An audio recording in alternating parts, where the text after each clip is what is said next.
The grand ballroom of Hartwell House blazed with the light of 1,000 candles, their flames dancing in crystal chandeliers that had witnessed 3 generations of aristocratic excess. The scent of hothouse roses mingled with French perfume and the subtle undertone of ambition that always accompanied gatherings of England's elite. Lady Carenza Thorne had positioned herself behind an enormous potted fern, the perfect spot for observing without being observed. At 24, she had perfected the art of invisibility.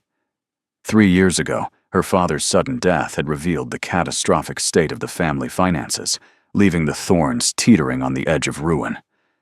Now Carenza served as Lady Minerva Bancroft's companion, a position that sounded respectable, but amounted to educated servitude.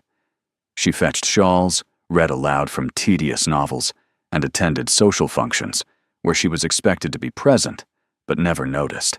Her gown was dove gray, deliberately chosen for its ability to blend into shadows. It had been her mother's once, carefully altered with the desperate ingenuity that poverty teaches. She sipped her champagne and watched the proceedings with detached interest until familiar voices drifted from behind the fern. "The Duke of Ashford turns 30 in 1 week," a woman whispered. "You know what that means. The inheritance clause." Another voice, hungry for gossip. "If he isn't formally betrothed by his birthday, the unentailed portions of the estate transfer to that dreadful cousin, Draven Vexley." Carenza's attention sharpened. Everyone knew Theron Vexley, Duke of Ashford, devastatingly handsome, impossibly wealthy, and utterly resistant to marriage. She had seen him once, 3 years ago at a concert. He had stood apart from the crowd, his expression carved from marble, surveying the room with the detached interest of a scientist examining specimens. "His grandmother is desperate," the first voice continued. "She told me she'd do anything to see him settled before she dies. Said if she cannot find him a bride he will choose, she'll find him a bride he cannot refuse." Perfect. Absolutely perfect. Carenza froze. That third voice had come from directly behind her. She spun to find a woman of perhaps 78 years, studying her with sharp gray eyes. She wore black silk, diamonds at her throat worth more than Carenza's family estate, and an expression of absolute determination. "I watched you for the past 10 minutes, the woman continued calmly, tracking every word of that conversation. You have a remarkably expressive face, my dear. You really ought to work on that." Carenza's stomach dropped as recognition dawned. The black silk, the diamonds, the discussion of a dying grandmother. "You're the Dowager Duchess of Ashford," she whispered. "Correct. And you are Lady Carenza Thorne, daughter of the late Viscount Thorne, currently serving as companion to that tiresome Minerva Bancroft, because your father's poor investments left you with a title and absolutely nothing else." Serafina Vexley smiled without warmth. "We need to speak privately. Now."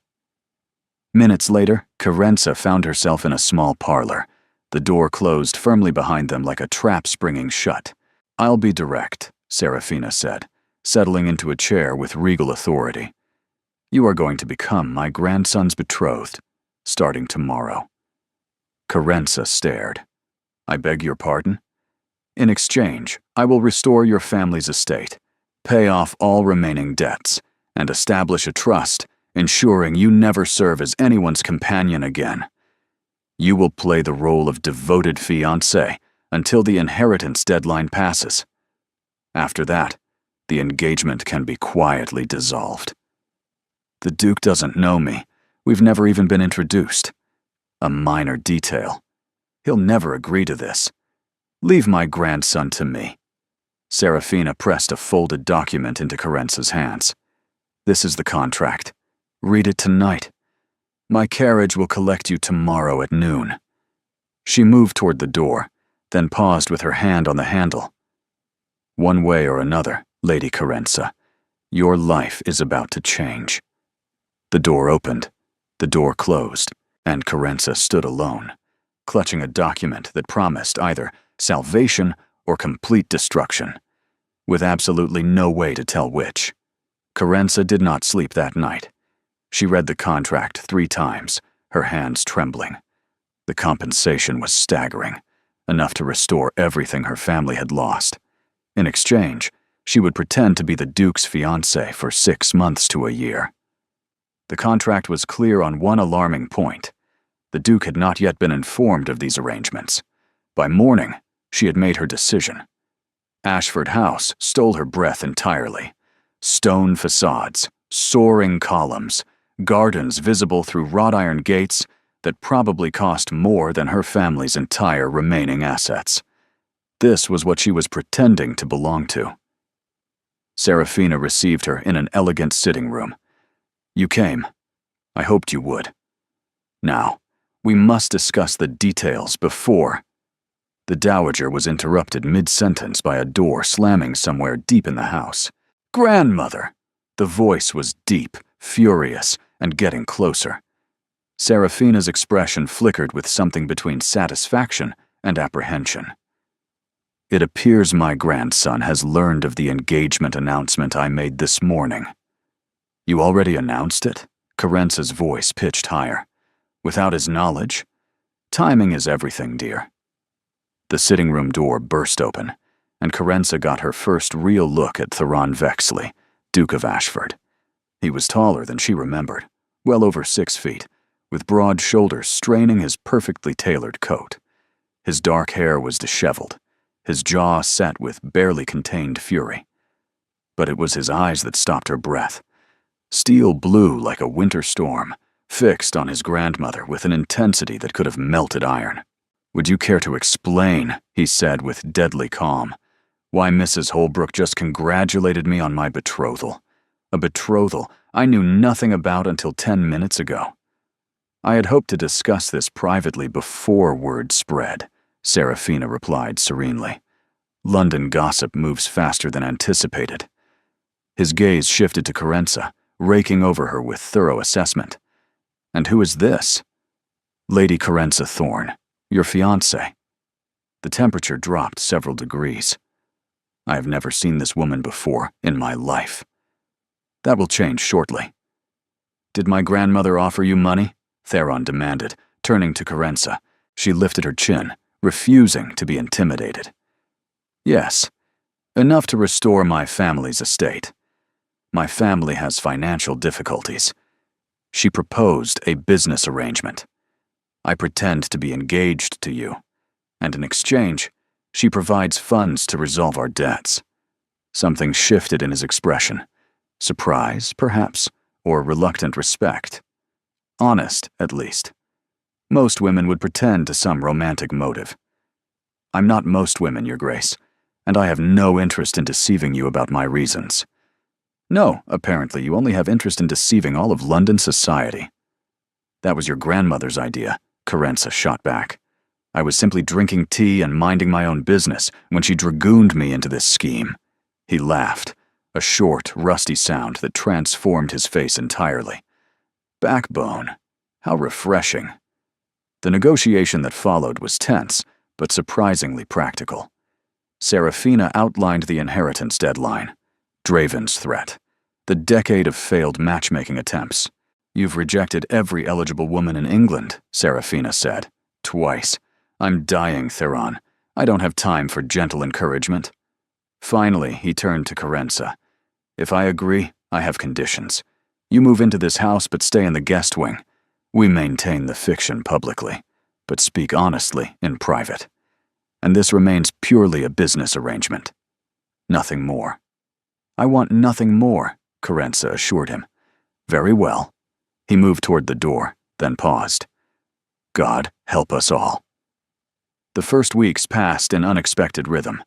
Carenza had anticipated awkwardness, perhaps a return to hostile distance. Instead, she found something far more unsettling. Theron Vexley was beginning to seek out her company. It started with breakfast. The morning after her arrival, he appeared in the small morning room, newspaper in hand. He looked up when she entered, nodded once, and returned to his reading. But he didn't leave. When she sat down, he lowered the paper and asked what she thought of the Prime Minister's latest speech. They debated politics for 45 minutes. It became routine. Each morning, Theron appeared with some topic to discuss, philosophy, reform legislation, and the merits of various horse breeds. Kerensa, starved for intellectual conversation after years of servitude, found herself looking forward to these encounters with enthusiasm she tried desperately to suppress. Small intimacies accumulated. Theron noticed she preferred tea with lemon and ensured it appeared without being asked. He discovered her love of reading and arranged 24-hour library access. He remembered offhand comments she made and followed up days later, proving he had actually listened. It was all terrifyingly domestic. Their first major test came at the Thornton Ball. Kerensa descended the staircase in burgundy silk, borrowed Ashford rubies glittering at her throat. Theron waited below, devastating in evening clothes, his expression shifting as he watched her approach. "You look beautiful," he said quietly. "The dress suits you far better than gray ever did." The unexpected sincerity made her cheeks warm. "Thank you. You look not unbearable yourself." That almost smile flickered across his face. High praise indeed. The ballroom was a battlefield. Curious eyes tracked their every movement, whispers following like wind through wheat. But when the waltz began and Theron drew her onto the floor, everything else faded. They had practiced earlier that week in the music room with an elderly pianist providing accompaniment. The first attempts had been awkward. Kerensa too conscious of his proximity, too aware of every point where their bodies nearly touched. "Relax," he had murmured. "You're stiff as a board." "I'm concentrating." "Concentrate less. Feel the music." Now, on the actual ballroom floor, something clicked. They moved together, as if they'd been partners for years, fluid, synchronized, intimate. His hand at her waist felt possessive and protective simultaneously. His blue eyes never left her face. "People are staring," Kerensa murmured. "Let them. They're seeing something that looks remarkably like..." He trailed off. "Like what?" His gaze darkened with something she couldn't quite name. "Like something real." The waltz ended, and they stood motionless for a heartbeat too long. Then applause scattered the spell, and Theron escorted her smoothly from the floor. Later, on the moonlit terrace, they talked with unexpected honesty. "How did you survive?" he asked. "After your father died, after losing everything?" "I became useful. Made myself indispensable to people who had what I needed. A roof, a position, some shred of dignity." She looked out over the garden. It was exhausting, but also clarifying. When you're focused on survival, you don't waste time on things that don't matter. What things matter to you? Security. My brother's future. Honesty. I've told too many small lies to survive. I've grown weary of them. And yet, here you are, participating in a rather large lie. Somehow this feels less dishonest than pretending to be happy as someone's servant. He was quiet for a moment. "You're an unusual woman, Kerensa." "Is that a compliment?" "Both compliment and observation." He stepped closer, close enough that she could smell his cologne. "We need to be careful." "Of what?" "Of forgetting this isn't real." But as the weeks passed, that forgetting became harder to resist. 6 weeks into the arrangement, Kerensa found herself crying in the library. A letter from her brother Tavish had arrived, enthusiastic and hopeful for the first time in years. He wrote about repairs to the estate, his excellent progress at school, the burden finally lifting from their family. The relief overwhelmed her. But tangled with it was guilt, the knowledge that everything was built on deception. She didn't hear the door open. "Kerensa?" Theron stood in the doorway, his expression shifting from curiosity to concern. Without a word, he crossed the room and pulled her into his arms. She cried against his shoulder while he held her, one hand stroking her hair, murmuring nonsense comfort. When she finally calmed enough to explain, he said simply, "You're saving your family. That's nothing to feel guilty about." "I'm lying to everyone. We're lying together. Don't carry that burden alone." The memory of his arms around her haunted Kerensa for days. Serafina noticed the shift. "I've been watching you two," she observed during afternoon tea. "What I'm seeing isn't acting anymore." "It has to be," Kerensa insisted. "This ends in 6 weeks." "Does it?" The Dowager's sharp eyes missed nothing. "I've known my grandson his entire life. I've never seen him look at anyone the way he looks at you." "He's playing his role." "Is he?" "Because what I see is a man who lights up when you enter a room, who remembers how you take your tea, who has smiled more in 6 weeks than in the previous 6 years." That evening, as Kerensa prepared for bed, a soft knock interrupted her thoughts. She opened the door to find Theron standing there, looking conflicted. He wore shirt sleeves, cravat removed, hair slightly disheveled, less like a duke and more like a man at the end of a long day. "I need to be honest about something," he said. "This situation has become complicated." "Complicated how?" "Because somewhere in the last 6 weeks I've stopped pretending." He stepped closer, his voice dropping. "I look forward to seeing you each morning. I think about things I want to tell you throughout the day. When you smile, really smile, not the polite expression you wear for society. Something in my chest does things I cannot explain." "Theron, I know this wasn't part of our agreement, but I cannot control what I feel. I can only choose whether to be honest about it." Kerensa's heart hammered against her ribs. "You're not the only one," she whispered. "Who feels things that weren't part of the agreement?" Hope transformed his expression. "Kerensa, but I don't know what's real anymore." She pressed her hands together to stop them trembling. "If this is genuine, or just proximity, and pretense playing tricks on us, then let me prove it's real. Marry me. Not as part of an arrangement, but because we choose it." Everything she wanted, everything she was afraid to take. "We need to stick to the plan," she said, even as her heart broke. 6 more weeks. If what you're feeling is real, it will still be real after separation." He looked stricken, but nodded slowly. 6 weeks, then?"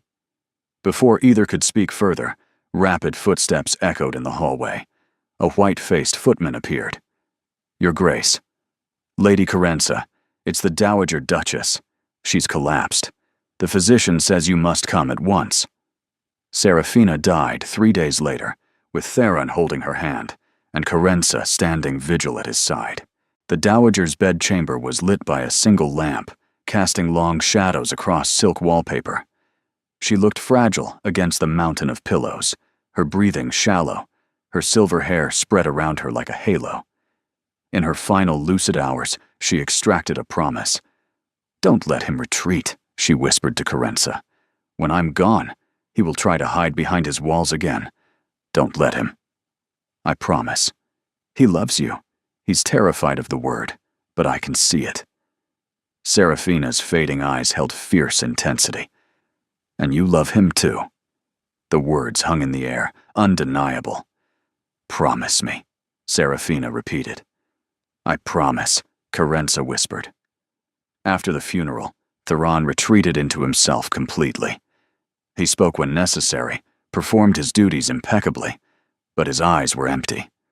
The man who had confessed his feelings in her doorway had vanished, replaced by an automaton wearing his face. Every attempt at comfort was deflected. Every offer of conversation was politely refused. A week later, Kerensa could bear it no longer. She found him in the library at midnight, standing before the fire with an untouched glass of whiskey. The flames cast dancing shadows across his features, highlighting the exhaustion carved into every line. "You're disappearing," she said from the doorway. "Serafina asked me not to let you retreat behind your walls. My grandmother said many things in her final hours. This was coherent. She knew exactly what she was saying. What I told you before she died was a mistake." His voice was flat, emotionless. The emotion of the moment. It didn't mean, "Don't." Her voice cracked like a whip. "Don't you dare stand there and pretend it meant nothing. I was there. I heard you. I felt you. Everyone I care about leaves." The words tore out with sudden violence, his composure shattering. My mother walked away when I was 7. My father died when I was 18. Now my grandmother. His voice broke. Everyone I love eventually leaves, and I am so tired of being the one who remains. I'm not leaving, Kerensa said quietly. You will. When this arrangement ends. It's not inevitable. It's a choice. She crossed the room and took his hands, feeling them tremble in hers. I love you. I didn't plan to. I certainly didn't want to. But somewhere between the arguments and the breakfast debates and the way you look at me when you think I don't notice, I fell completely, hopelessly in love with you. The raw confession hung between them. And now you're standing there telling me it was all a mistake, she continued, her voice cracking. And I. He kissed her. It was desperation and grief and love, all pouring out through the press of lips and tangle of breath. When they finally broke apart, both were trembling. I love you, he said roughly. I think I've loved you since you called me an inconvenience to my face. She laughed through her tears. You did deserve it. I did. He pulled her close. Marry me. For real. Not because of any arrangement, but because I cannot imagine facing life without you. Yes, she whispered. Yes. For 2 weeks, fragile happiness reigned. Then the blackmail letter arrived. Lady Kerensa, I know your engagement was manufactured by the late Dowager to secure the inheritance.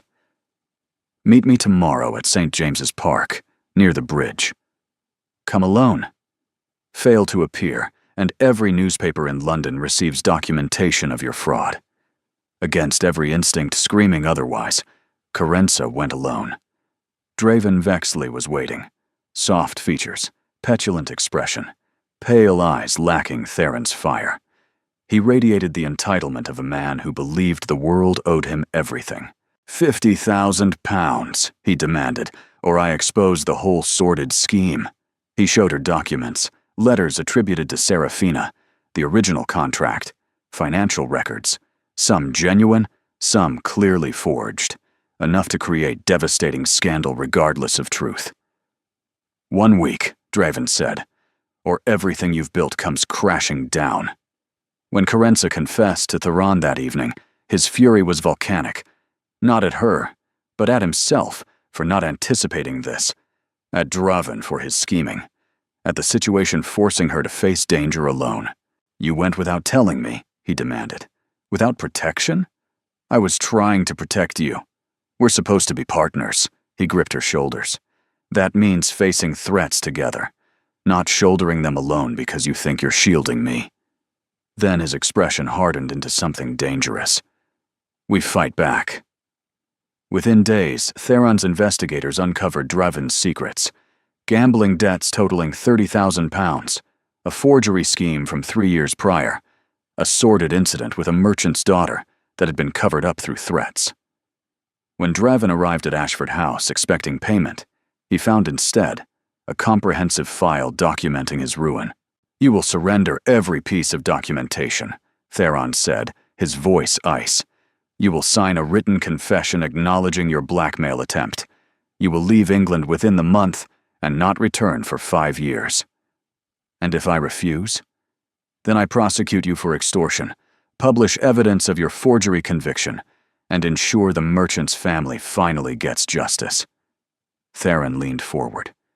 You have more to lose than we do, cousin. A duke with an unconventional engagement story will survive. A disgraced gentleman with your history will not. Draven's composure crumbled. You've destroyed me. No, you destroyed yourself the moment you threatened the people I love. Draven signed everything. With Draven's departure for the continent, one task remained. I want to tell our friends the truth, Theron said over breakfast. How our engagement actually began. No more secrets between us and the people who matter. They started with Kerensa's brother Tavish, now a confident young man of 20, who had traveled from Oxford for the occasion. He listened to the whole story with widening eyes, then burst out laughing. You're telling me a dying duchess plucked my sister from a tea party and offered her money to pretend engage her to a duke? And then you actually fell in love? He shook his head in disbelief. It's like something from a novel. It's our life, Kerensa said dryly. I don't care how it started. Tavish grasped Theron's hand firmly. I care that my sister is happy. Are you happy, Kerensa? She looked at Theron, the man who had transformed from cold stranger into everything she never knew she wanted. Deliriously, she admitted. Then that's all that matters. Close friends reacted with more amusement than scandal. Anyone who's watched you two knows this isn't pretense, Lady Vivian Hartwell observed. The way he looks at you, like you're the answer to a question he didn't know he was asking. 3 months after Serafina's death, on a clear spring morning, Theron led Kerensa to the garden. Roses bloomed everywhere, filling the air with fragrance. Sunlight filtered through the leaves of an ancient oak tree, casting dappled shadows on the path. There's something I should have done properly from the beginning, he said, drawing her to a bench beneath the oak. He knelt before her, producing a velvet box. The first time I asked you to marry me, it was part of crisis response. That's not what I want our engagement to be. He opened the box, revealing a sapphire ring surrounded by delicate diamonds. This was my mother's. For 30 years, I never imagined finding anyone worthy of wearing it. Theron, you walked into my life angry and proud and refusing to be intimidated by my title or my temper. You challenged me, made me laugh when I'd forgotten how, made me want things I'd stopped believing were possible. His blue eyes met hers, vulnerable and certain. Will you marry me? For real this time. Because you want to. Not because you need to. Yes, she whispered. 1,000 times, yeah. The wedding was held on a brilliant June morning at the family chapel. Intimate, joyful, real. Fewer than 50 guests, all chosen for genuine connection rather than social obligation. Kerensa wore ivory silk, her dark hair crowned with roses from the garden where he'd proposed. The Ashford sapphire glittered on her finger. Theron waited at the altar, and when he saw her walking toward him on Tavish's arm, his expression held no aristocratic composure. Just love, pure and undisguised. The ceremony passed in a blur of sacred words and steady hands and eyes that never looked away. When the vicar pronounced them husband and wife, Theron kissed her with a tenderness that made several guests sniffle audibly. Finally, he murmured against her lips. Finally, you're mine. Irrevocably, she agreed. The nursery at Ashford House rang with children's laughter. Kerensa stood in the doorway, watching Theron attempt to corral their 3-year-old son Stellan, while simultaneously preventing 1-year-old Seraphine, Sarah, as they called her, from pulling books off the shelves. Stellan, we do not throw blocks at the cat, Theron said with admirable patience. The cat is not a target. But Papa, the cat likes it. The scratches on my hand suggest otherwise. Sarah chose that moment to successfully yank a book free, crowing with triumph. Theron scooped her up before she could cause further literary damage, balancing her on his hip with practiced ease. Your children are menaces, he announced, spotting Kerensa in the doorway. They're only my children when they misbehave. When they're good, they're yours. They're never good.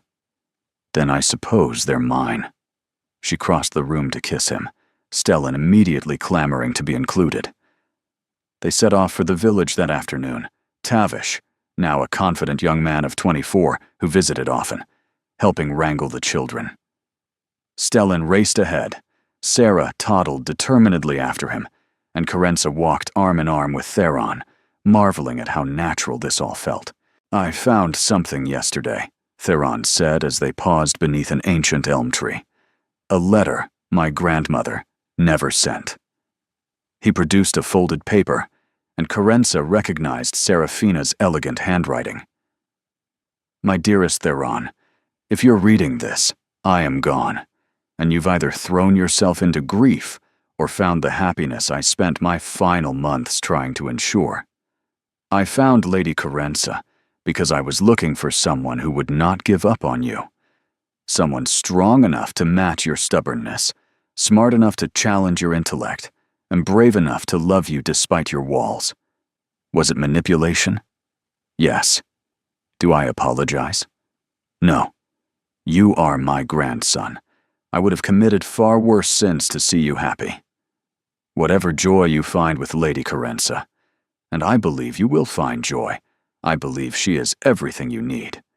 Know that it began with an old woman's desperate hope and a dying wish for you to finally let yourself be loved. Live well, my darling boy. Love fully, and remember me kindly. Your devoted grandmother, Serafina Kerensa, finished reading with tears streaming down her face. She knew, she whispered, from the very beginning. She set the stage and trusted us to write our own story. Theron kissed her softly, and we wrote something beyond anything she could have planned. That evening, after the children were asleep and Tavish had retired to his room, Kerensa found herself in the library with Theron. Their library now, filled with shared books and memories, the place where so much had begun and transformed. He pulled her close, wrapping his arms around her from behind, as they looked out at the moonlit garden. "Tell me you feel nothing," he murmured against her ear, echoing words from what felt like another lifetime. "Tell me this is just convenience." Kerensa laughed, turning in his arms to face him. "You know I can't." "Good." He kissed her forehead, her cheeks, and the corner of her mouth. "Because neither can I." Their story had begun with a scheme, flourished through struggle, and blossomed into something neither had ever dared to dream. And it would continue, they both knew, for the rest of their lives. Thank you for staying with us until the very end of this journey. If this story made you believe in love, destiny, or the power of a meddling grandmother, please show your support by liking, commenting, subscribing, and sharing with fellow romantics everywhere. Your support keeps our storytelling corner alive and thriving. Stay tuned. Another tale of love and fate awaits you. From the bottom of our hearts, thank you for being here.